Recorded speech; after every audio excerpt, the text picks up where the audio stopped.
All right, Ocala real estate. We're going to talk about Ocala real estate today. Glenn Stein, broker owner here. Hope everybody's doing well. Friday the 13th, Friday the 13th, 2024. We're going to look at what is going on. There's two things we're going to look at. One is going on with the Ocala Marion County market.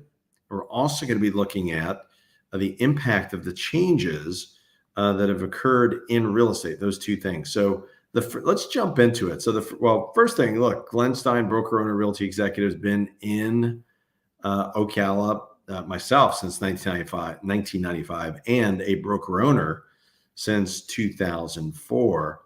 So 20 years, almost to the day. We're coming up like about 30 to 45 days. It'll be 20 years we've been in business and located in Ocala and an office in the villages as well. So let's jump into it. We're going to look at Marion County first. Let's take a look at Marion County.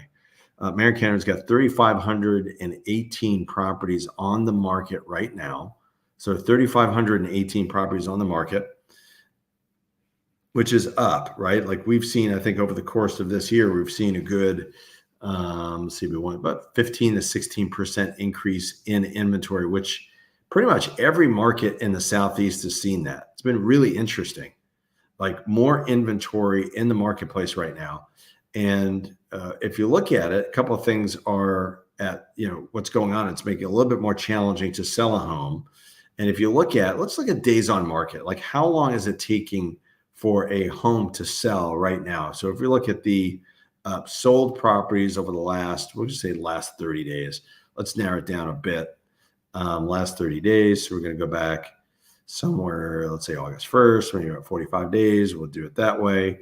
578 properties have sold, by the way, in a 45-day period, which is still a pretty brisk marketplace. Like we've seen a decent amount of homes sell, and we've seen even more properties hit the marketplace, which actually slows the days on market down. So if we're looking at days on market, let's say active days on market, we're seeing quite a bit of homes that actually sold pretty quickly, even today, right? You're looking at about 25 properties here.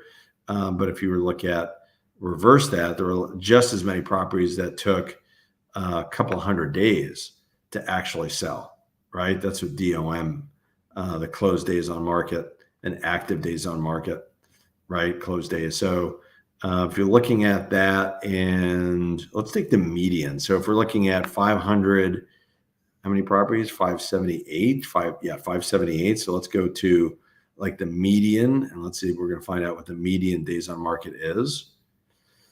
So we're going to go to, this should be pretty close. So 578, we're going to go to like a 280, 290 is where we're going to go to that number. So let's see what that looks like.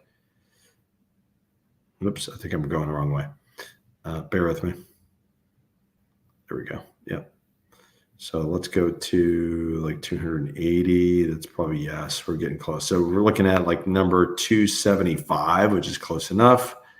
Looking at, 35, 81. Interesting. Okay. So it's like 81. Let's make sure that this is organized in the right way. I think it is. So we got active days on market.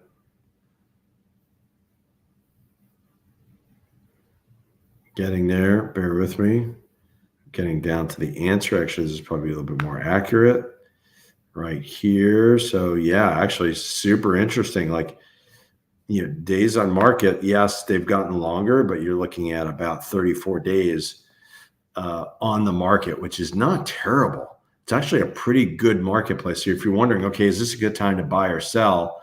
I think it's an okay time to sell, but buying time right now is probably a really good time because interest rates are about to come down. And you would think, well, let me wait until interest rates come down and then I'll buy. The problem is when you do that, there's going to be a lot more people in the market. And my prediction is there's going to be a lot more people in the marketplace, like end of this year, past the election, when we're not talking about eating dogs and cats, which is unbelievable that this is a conversation in a presidential campaign. It doesn't matter what side you're on, but the fact that we're seeing that much craziness tells you that it's impacting people's thoughts. So presidential election, interest rates, new rules as far as compensation and commission, as far as how buyers agents get paid, which we're going to talk about in a minute. I think we're going to see a brisk after November, after the election, December, January, February, March. I think we're going to have a real solid first quarter of next year. So buying right now makes a lot of sense because there's less competition. That's my point. So maybe if you're going to think about selling, I would probably wait until the first part of the year. That's my recommendation. If you need to know the next 3 to 5 months. So that's that. Compensation rules, two things that are major changes as far as real estate agents go. One, compensation commission is no longer on MLS. So we don't know what compensation or commission is on MLS. We can see it on websites. We can see it in things that are not connected with MLS. But the big impact is this. When you're a buyer, when you're shopping for a home, it is mandatory that you sign some form of a showing agreement or buyer brokerage agreement. There are 3 different types: pre-touring agreement, showing agreement, buyer brokerage agreement. But before you look at a home, your realtor is supposed to have you sign a form that says this is what they're going to do for you, which, by the way, they should have that. They should tell you, okay, this is what I'm going to do for you. This is my proposition, my promise to you, my pledge. This is what I get paid. And this is the time period that I need to work for you. This is the time period of our agreement. And this is what I'm going to get paid. And it's going to include geographically, Marion County or Marion Oaks or whatever. It's going to indicate that in your agreement. So before you go shopping, a buyer's agent is supposed to give you a form to sign. Make sure you read it and you understand what you're getting into, because there is a difference between 3 to 5, 6 month. Okay, it doesn't matter what you buy, then I'm your buyer's agent, versus the test drive version, which is for one house or for one day or for 3 weeks or shorter periods of time. So understand who your buyer's agent is. Make sure you are getting recommendations. You see their reviews. You understand what their talents are and what they're going to do for you is super important. And then signing the agreement before you look at homes is the biggest impact. Will there be, I think there could be maybe there's going to be a little bit more money to play with for the buyers or the sellers. It's hard to say as far as like maybe compensation being a little bit less, but right now we're not seeing a major change for either side.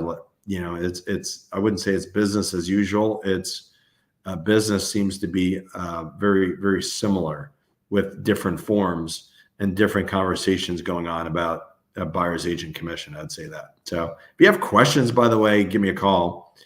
You could also please share this. If you know someone that needs to hear this, because we do real estate, we do property management, rentals, that kind of thing. But if you have any questions, you can put it in the chat and I'll see this later, or call me at 352-572-3796. If you can subscribe, that way you'll get notified anytime I do a new video, you'll know.